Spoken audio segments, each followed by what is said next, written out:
Hello students, thermodynamics जो कि आपकी 6 यूनिट है उसके बारे में हम देखेंगे। तो जैसे कि यूनिट का नाम ही थर्मोडायनेमिक्स है। थर्मोडायनेमिक वर्ड का मतलब क्या होता है? तो जो थर्मोडायनेमिक है ये दो वर्ड से मिलके बना है, thermo plus dynamic. Thermal word जहाँ भी आ जाए इसका मतलब होता है रिगार्डिंग टू हीट, यानी ये हीट एनर्जी को रिप्रेजेंट करेगा। और डायनेमिक्स का मतलब होता है मोशन और इंटर कन्वर्जन, एक फॉर्म से दूसरी फॉर्म के अंदर कन्वर्ट होना किसी चीज़ का। यानी आप ये कह सकते हैं कि मैकेनिकल वर्क को एक्सप्लेन करता है जो थर्मोडायनेमिक्स होता है। यहाँ पर मैंने सारी चीज़ें एक एक वर्ड बहुत अच्छे से क्लियरली लिखा है नोट्स के अंदर कि जो टर्म है थर्मोडायनेमिक ये कॉम्बिनेशन है दो वर्ड का, थर्मो प्लस डायनेमिक्स। थर्मो का मतलब होता है हीट और डायनेमिक्स का मतलब होता है मोशन। देयरफॉर हम कह सकते हैं कि thermodynamic is the study of science of relation between heat and mechanical work, यानी हीट और मैकेनिकल वर्क के बीच में क्या रिलेशनशिप है, या फिर इसके वाइस वर्सा, इसका उल्टा भी हम कह सकते हैं। तो इनके बीच में रिलेशनशिप को फाइंड आउट करता है ये द ब्रांच ऑफ साइंस। ये साइंस की वो ब्रांच होती है, ये केमिस्ट्री की भी ब्रांच होती है। ये तो वो ब्रांच होती है which deals with the study of different forms of energy, जो different different forms of energy की स्टडी करती हैं। And the quantitative relationship between them is known as thermodynamics. और उनके क्वांटिटेटिव रिलेशनशिप के बारे में भी बताती है, उसे हम क्या कह देते हैं, थर्मोडायनेमिक्स कह देते हैं। इसके अंदर बेसिकली जो सिस्टम है, जो बेसिक टर्म्स है कुछ एक जो रिलेट करती हैं थर्मोडायनेमिक्स में, वो कौन कौन सी हैं? 3 टर्म्स हैं। सबसे फर्स्ट है सिस्टम। इसका क्या मतलब होता है? कोई भी एक पार्ट जो हमने अपनी स्टडी के लिए चूज़ किया है, कोई भी एक, मान लो मैंने इतना सा पार्ट चूज़ कर लिया कि मैं इसके ऊपर स्टडी करूँगी, तो ये सिस्टम हो गया। इसके अलावा सराउंडिंग में जो भी बच गया, जो कुछ भी, वो सारा सराउंडिंग रह गया। तो सराउंडिंग क्या है?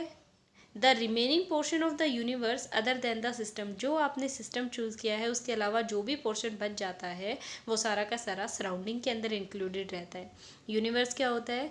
The system and surrounding together constituent universe. यानी सिस्टम और सराउंडिंग दोनों मिलके कंबाइंड फॉर्म के अंदर क्या कहलाता है? यूनिवर्स। ये सारा का सारा यूनिवर्स था, उसके अंदर से मैंने कुछ एक पोर्शन निकाला जिसके ऊपर मुझे स्टडी करनी थी, तो वो सिस्टम हो गया। और उसके अलावा जितना भी पोर्शन बचा यूनिवर्स का वो सारा क्या रह जाएगा? सराउंडिंग कहलाएगा। The system are of basically following types. सबसे पहले है ओपन सिस्टम। आज हम सिर्फ 3 ही टाइप के सिस्टम देखेंगे इसमें। ओपन सिस्टम क्या होता है? एक ऐसा system which can exchange both matter and energy with the surrounding is called an open system. एक ऐसा सिस्टम जो एनर्जी और एज वेल एज जो मैटर है, दोनों ही चीज़ों को सराउंडिंग के साथ एक्सचेंज कर सके, उसे हम क्या कह देंगे? Open system. फॉर एग्जांपल, अगर हम गर्म पानी या चाय किसी ओपन वेसल के अंदर रखते हैं, कप के अंदर रख दिया, तो उस टाइम पे आप देखेंगे कुछ टाइम के बाद वो ठंडा हो जाता है ना। और अगर वाटर है तो उसके वेपर्स एटमॉस्फेयर में चले जाएंगे, सराउंडिंग के अंदर चले जाएंगे, और इस वजह से क्या होगा? वो कूल डाउन तो हो ही जाएगा, साथ ही साथ उसका कुछ ना कुछ अमाउंट भी कम हो जाएगा। यानी matter as well as energy दोनों ही चीज़ें एक्सचेंज हो गई, तो ये ओपन सिस्टम होता है। क्लोज सिस्टम क्या होगा? A system which can exchange energy but not matter with its surrounding is called close system. एक ऐसा सिस्टम जो अपनी एनर्जी को तो एक्सचेंज कर सकता है लेकिन मैटर को एक्सचेंज नहीं कर सकता, उसे हम क्या कहेंगे? Close system. अब क्लोज है तो इसका मतलब ऊपर से क्या होगा? ढका हुआ होना चाहिए, ये सील टाइट होना चाहिए, इसमें से वेपर वगैरह जो भी चीज़ें बनेंगी वो यहाँ से बाहर नहीं जा सकती। ये तो हमारा सिस्टम हो गया। और ये जो बच गया ये पूरा क्या है? सराउंडिंग। तो मैंने यहाँ लिखा हुआ है ये सराउंडिंग है। अब सराउंडिंग से हीट एनर्जी एब्जॉर्ब भी कर सकता है ये, और उसे रिटेन भी कर सकता है। तो अगर हम टी है या फिर हॉट वाटर है उसे क्लोज कंटेनर के अंदर रखते हैं, तो क्या होगा? कुछ टाइम के बाद वो ठंडा तो हो जाएगा लेकिन उसका मैटर जो है वो कम नहीं होगा, क्योंकि मान लो अगर इसके वेपर बन भी रहे हैं तो वो स्ट्राइक करेंगे इस बॉल के ऊपर और वापस से आके इसी के अंदर मिक्स हो जाएंगे। तो मैटर यहाँ पे कम नहीं होगा, लेकिन जो एनर्जी है वो क्या होगी? एक्सचेंज हो चुकी होगी, वो कूल डाउन हो चुका होगा। तो ये क्लोज सिस्टम है। थर्ड टाइप है इसकी आइसोलेटेड सिस्टम। आइसोलेटेड जो सिस्टम है ये भी देखिए क्या होता है? A system which can neither exchange matter nor energy. एक ऐसा सिस्टम जिसके अंदर से ना तो एनर्जी एक्सचेंज हो सकती है ना ही मैटर एक्सचेंज हो सकता है, उसे हम क्या कहेंगे? Isolated system.